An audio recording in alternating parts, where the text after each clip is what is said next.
ओम नमः शिवाय। प्रिय भक्तजनों, आज की इस वीडियो के माध्यम से हम विधेश्वर संहिता के 8वें अध्याय का श्रवण करेंगे। 7वें अध्याय में हमने जाना कि किस प्रकार ब्रह्मा जी और विष्णु जी के मध्य हो रहे युद्ध को रोकने के लिए भगवान शंकर ने एक भयंकर विशाल अग्निपुंज का रूप लिया।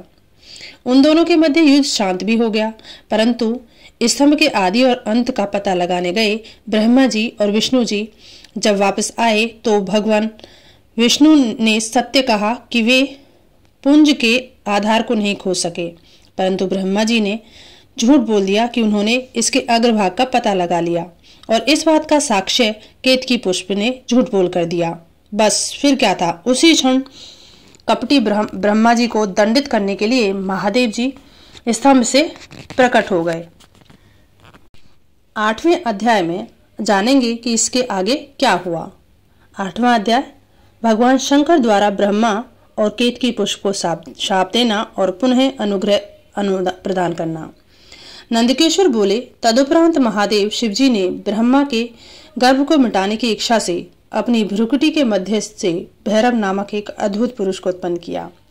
उस भैरव ने रणभूमि में अपने स्वामी शिवजी को प्रणाम करके पूछा कि हे प्रभु, आप शीघ्र ही आज्ञा दें, मैं आपका कौन सा कार्य करूं। शिवजी बोले, हे वत्स, ये जो ब्रह्मा हैं वे इस सृष्टि के आदि देवता हैं। तुम वेग पूर्वक तीक्ष्ण तलवार से इनकी पूजा करो, अर्थात इनका वध कर दो।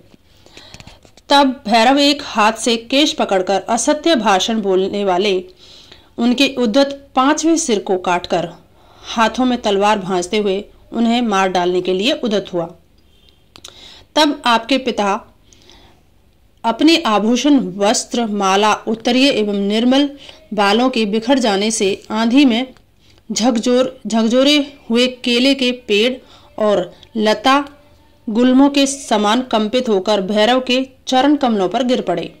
हे तात, तब ब्रह्मा की रक्षा करने की इच्छा से कृपालु विष्णु ने मेरे स्वामी भगवान शंकर के चरण कमलों को अपने अश्रु जल से भिगोते हुए हाथ जोड़कर इस प्रकार प्रार्थना की, जैसे एक छोटा बालक अपने पिता के प्रति टूटी फूटी वाणी में करता है। अच्युत बोले, आपने ही पहले कृपया पूर्वक इन ब्रह्मा को पंचानन रूप प्रदान किया था, इसलिए ये आपके अनुग्रह करने योग्य हैं। इनका अपराध क्षमा करें और इन पर प्रसन्न हो। भगवान अच्युत के द्वारा इस प्रकार प्रार्थना किए जाने पर शिवजी ने प्रसन्न होकर देवताओं के सामने ही ब्रह्मा को दंडित करने से भैरव को रोक दिया। शिवजी ने एक सिर से विहीन कपटी ब्रह्मा से कहा, हे ब्राह्मण, तुम श्रेष्ठता पाने के चक्कर में शठेशत्व को प्राप्त हो गए हो, इसलिए संसार में तुम्हारा सत्कार नहीं होगा और तुम्हारे मंदिर तथा पूजनोत्सव आदि नहीं होंगे। ब्रह्मा जी बोले, हे महाविभूति संपन्न स्वामिन, आप मुझ पर प्रसन्न होइए।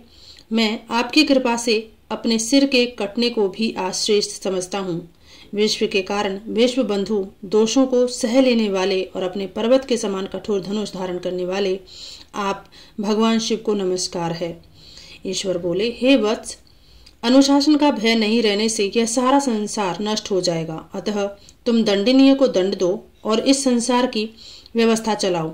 तुम्हें एक परम दुर्लभ वर भी देता हूँ, जिसे ग्रहण करो। अग्निहोत्र आदि वैतानिक तथा गृह यज्ञों में आप ही श्रेष्ठ होंगे।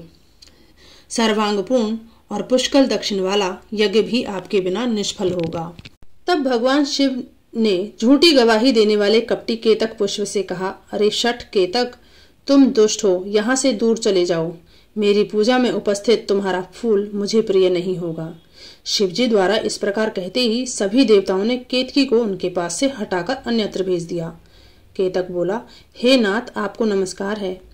आपकी आज्ञा के कारण मेरा तो जन्म ही निष्फल हो गया है। हे तात, मेरा अपराध क्षमा करें और मेरा जन्म सफल कर दें। जाने अनजाने में हुए पाप आपके स्मरण मात्र से नष्ट हो जाते हैं, फिर ऐसे प्रभावशाली आपके साक्षात दर्शन करने पर भी मेरे झूठ बोलने का दोष कैसे रह सकता है।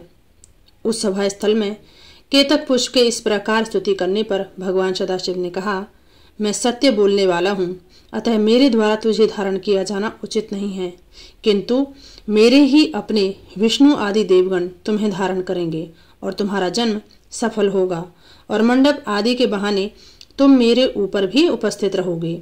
इस प्रकार भगवान शंकर ब्रह्मा, विष्णु और केतकी पुष्प पर अनुग्रह करके सभी देवताओं से स्तुत होकर सभा में सुशोभित हुए। इस प्रकार श्री शिव महापुराण के अंतर्गत प्रथम विदेश्वर संहिता में शिवजी की कृपा का वर्णन नामक 8वां अध्याय पूर्ण हुआ।